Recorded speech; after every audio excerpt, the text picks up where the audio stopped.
Hey guys, welcome back to the channel for the next review in the On Wax review series, and the second classic review that I'm doing. Yes, the first one of course was I Got a Name by Jim Croce all the way back in 2022, and I figured, it's still kind of Black History Month. I know it just kind of ended, but it's still March 1st, and that of course is the birthday of one of the most legendary black artists of all time, one of the most legendary political rights activists in the history of the United States, and certainly the best example of an artist activist that this world has ever seen. And of course, I'm talking about Mr. Harry Belafonte. Today I'm going to be talking about his 1961 album, Up Calypso, and we'll get into that a little bit. But first, kind of give you some background on this man. Of course, he was born Harold George Belafonte Jr. on March 1st, 1927, and he spent a lot of his time in his childhood split between New York City and Jamaica. He actually grew up in Jamaica with one of his grandmothers for a good period of time, from I believe 32 to 40. And once he moved back to the States, he dropped out of school and joined the U.S. Navy in World War II. And once he came back, he went back to New York City, and he really discovered his passion for acting. But at one point he was a janitor's assistant, and I guess, to thank him, some tenants of the building he was cleaning gave him tickets to the American Negro Theater. And of course that really sparked his interest in acting, I think, probably more than anything. And of course this is also where he befriended a young Sidney Poitier, and I guess that they would get a single ticket to one of these shows, right? And they would trade seats between acts and fill each other in. I think that's such a wonderful story, considering how large their legend is all these years later, now that they have since passed on and lived very long lives and very fruitious careers.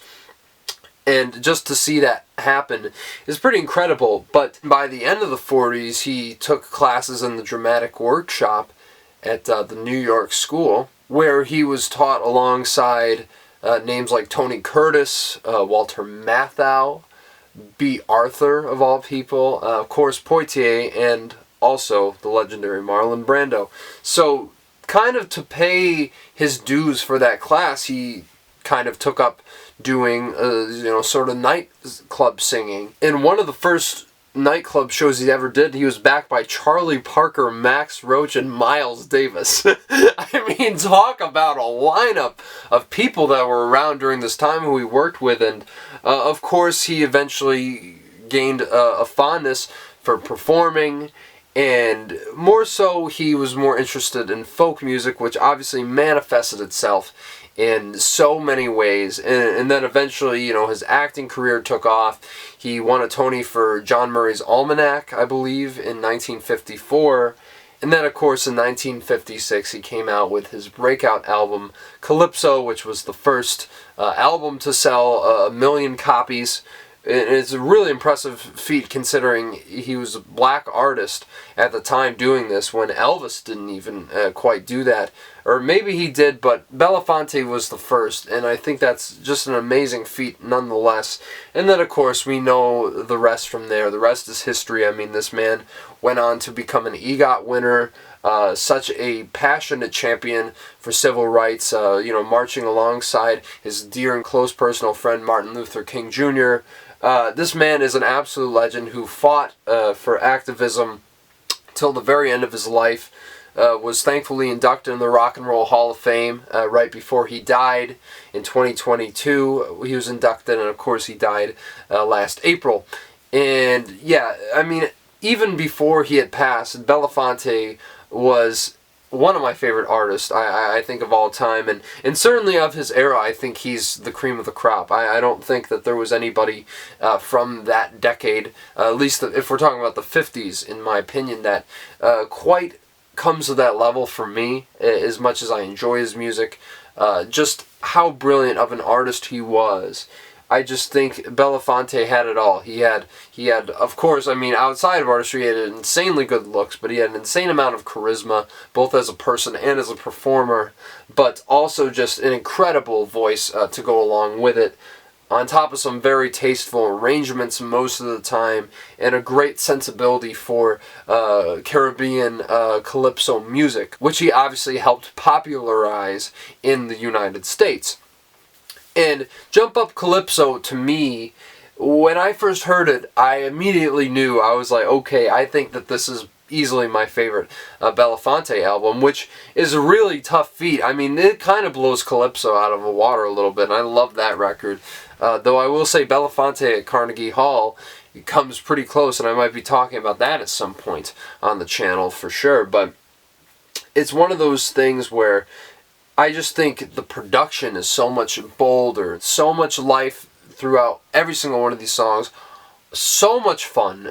You definitely just want to get up and dance to this music. You feel every single savoring emotion that was poured into these ballads. Yet again, it's such a genuine product, I would say, when it comes to an album, that it really is one of my favorites. I'd say definitely top 100 albums in my book. For sure, and definitely Belafonte's crowning achievement as an artist. And I haven't even gotten into the record yet, which of course kicks off with Sweetheart from Venezuela, which is probably his most flamenco-inspired track, with, you know, these really fast riffing guitars that really sound like they should be playing on like some street in Spain, and then these blaring horns come in, and automatically you recognize the leaps and bounds in production quality as opposed to something like Calypso, which if you don't count Belafonte Sing Songs of the Caribbean, that probably was his last true Calypso project, though I would consider that one as well. But yet again, this is just such a fun song. He's trading back and forth with a female vocalist, you know, like, Juanita, my darling, you sure you love me? And she's saying, si, senor.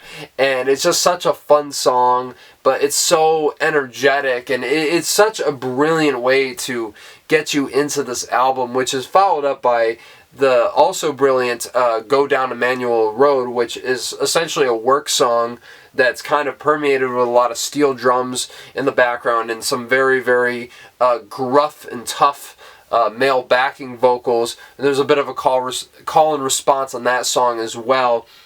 And yet again, you sense a lot of that humor that works so well in Belafonte's music, like when the tempo slows down and so does the dynamic, and he's like, you know, singing a little bit, and he's like, hide your daughter. Like, it's just so much fun, and I can't help but absolutely adore this song. Yet again, just this album is filled to the brim with energy, and just right off the first two tracks, you're immediately introduced to that. But the third track, it takes down the volume a little bit, and as well as the tempo, and of course is The Baby Boy, which is essentially just recounting the birth of Jesus Christ, and it's very subdued. It is a beautiful melody. I can't say I quite love the song, because I think it's just a little bit repetitive in regards to structure. There isn't a whole lot to it, but what is there is still really good, and I wouldn't fault it by any means. And then of course you move on to Gloria, which is another great track, which you have yet again the steel drums and the guitars featured prominently, and he's just singing about this girl who he's like promised to marry, and you get a lot of, you know, clever humor in here as well, like the line where he says, "A promise to me is more than a debt." Like, he's really dead set on this girl, but I just think it has a good energy to it, but it's also pretty laid back at the same time. But it fits right in with all the other songs on this record, and it is for sure a song I come back to a lot. I mean, ever since I've heard this album, I've been listening to these songs like non-stop, and it's been like probably over half a year. So this really is a record I'm very familiar with, and it's songs like that that really just get stuck in my brain. And then of course there's Land of the Sea and Sun, which is just permeated with a very light acoustic guitar, acoustic bass, and maracas, and it's just this beautiful lament for this place that obviously means so much to the narrator of the story, which of course is Belafonte. And yet again, it's something that you would picture yourself listening to on a tropical island where everything is just very calm and serene, and it just really wraps you up in this vivid imagery with his beautiful pipes, and also just this really laid back beautiful ballad that is definitely a standout on this album. But then you get another absolute standout, which is Going Down Jordan, which I think is one of the most bombastic tracks on this whole album, which is saying a lot. And yet again, another hysterical Belafonte song in the ever-growing canon that he had of those songs. And is basically talking about how he changed from an Anglican to a Baptist man just because he was hungry and he wanted some food and the church provided it to him. But there's like a lot of great anecdotes where he's just about to get the food and then they're like, wait, and they stop him before he eats, and then they dunk him in the water about 4 or 5 times. Couldn't see a thing because I was almost blind. It's just such a hysterical song, and it's kind of like a great exaggeration, and I wouldn't quite say parody of, like, you know, churches and how they function and how everything is so exaggerated, but it really is hysterical, but also it's so powerful with like these booming backing vocals, like really just beyond powerful. And I just think it crescendos into such an amazing climax musically, with stomps in the background, you got bells, like everything you can think of is on this track and more, and it's just an absolute stomper if I've ever heard one, quite literally, and an absolute standout on this record. But of course that leads us into easily the best song on the album, one of his most iconic tracks, and that of course is Jump in the Line. I mean, what do I really need to say about this song? I mean, I feel like everybody knows the song, everybody loves the song, you know, you just hear that dun dun dun dun dun dun dun dun dun dun dun dun dun dun, and you just know exactly what you're in for, and then the horns come in, of course, and you hear shake, shake, shake, senora, shake your body line, shake, shake, shake, senora, shake it all the time. I mean, you know, how can you not love this song? It's an absolute staple in Belafonte's catalog, and one of the best songs, maybe of all time, you could argue. Just so much fun, and yeah, there isn't really much more to be said about that one, but there are still a lot of great tracks on the rest of this record, I assure you. And then you get Kingston Market, which is kind of like a cross between The Baby Boy and The Land of the Sea and Sun, and it's just a beautiful, tranquil song singing about him walking through Kingston, Jamaica, and the market therein, and all the beautiful tropical foods and sights that you'll see. And yet again, it's accented by some beautiful backing vocals, some beautiful male backing vocals, and yet again, it's a song I absolutely love on this. Not one of my favorites, but that isn't saying much because this is a tremendous album. And then, of course, you get Monkey, which is one of the funniest songs on this album, of course, and one of the most fun, just in general, you could say. And right as the flutes and bongos come in at the beginning of the song, it really does add a lot to the tropical vibe on display, but also the kookiness of the lyrics, where he's like talking about this monkey who's like copying everything he does and like cock blocking him, and it's just really bizarre. It's one of his weirdest songs, but it's also really funny.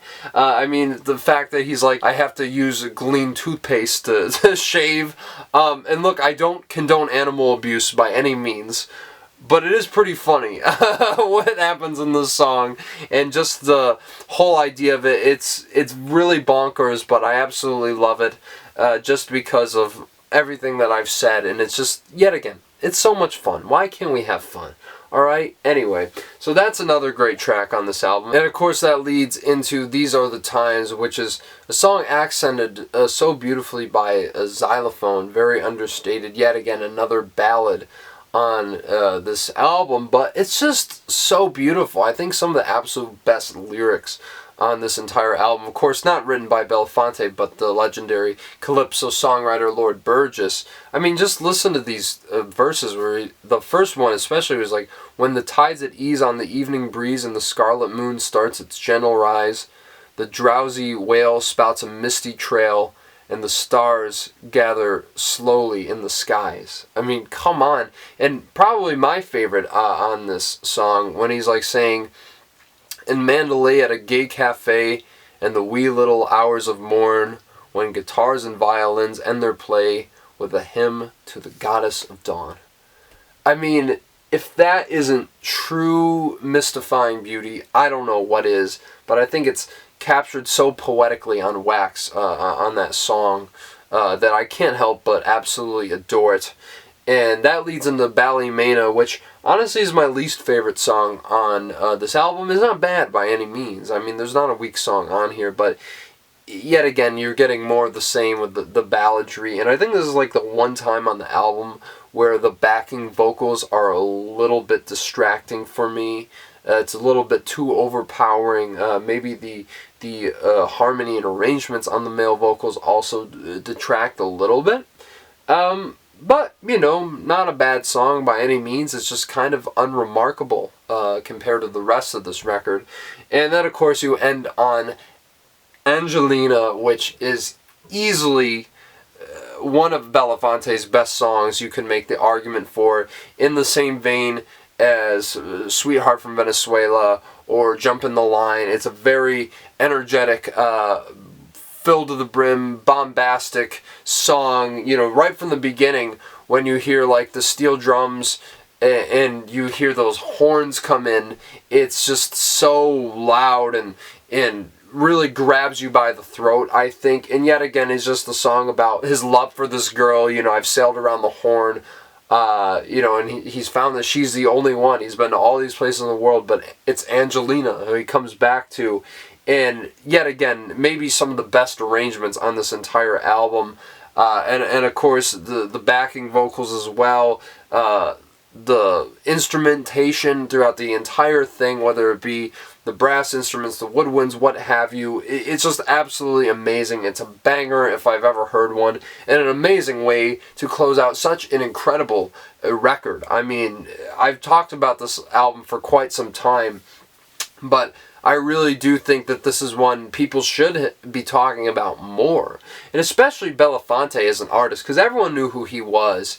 And it's just kind of amazing that he amassed this sort of career. And I think another reason, especially being a black man at this time, and using his platform in that way to really talk and tackle and fight for these really important issues in civil rights, was something that I don't think many artists really had the balls to even do at that time, especially being black. And, you know, like, most people just wanted their careers, but this guy really put everything on the line, and I think that I love him even more because of it. And by almost every account, a very, very decent person in general, and a very kind and welcoming spirit.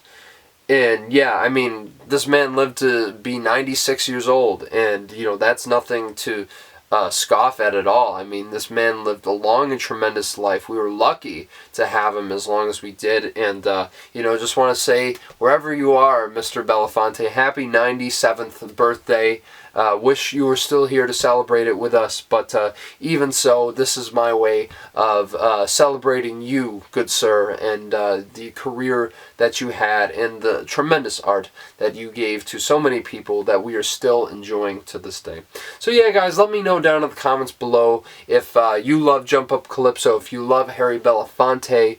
What are your thoughts on this album in general? And of course, smash the like button, subscribe to the channel if you want to see more reviews like this one. There's going to be some more record reviews coming up, and of course, the countdown for the top 50 albums of the 50s, which I'm really hoping that Belafonte makes. There's a couple albums I think you should absolutely vote for him on that countdown, and the deadline for that is going to be March 11th, so you got over a week to get it done. No pressure, but we certainly would appreciate the contributions, me and John over at Johnny Radio, of course. And yeah, it's going to be a good time, and rest assured, a lot to talk about. I think you know exactly what I am referring to, and that review is going to be up within the next day. So definitely be looking forward to that, amongst many other things on this channel. And until then, au revoir. We'll see you later. Shake, shake, shake, Sinora, shake your body line. Shake, shake, shake, Sinora, shake it all the time.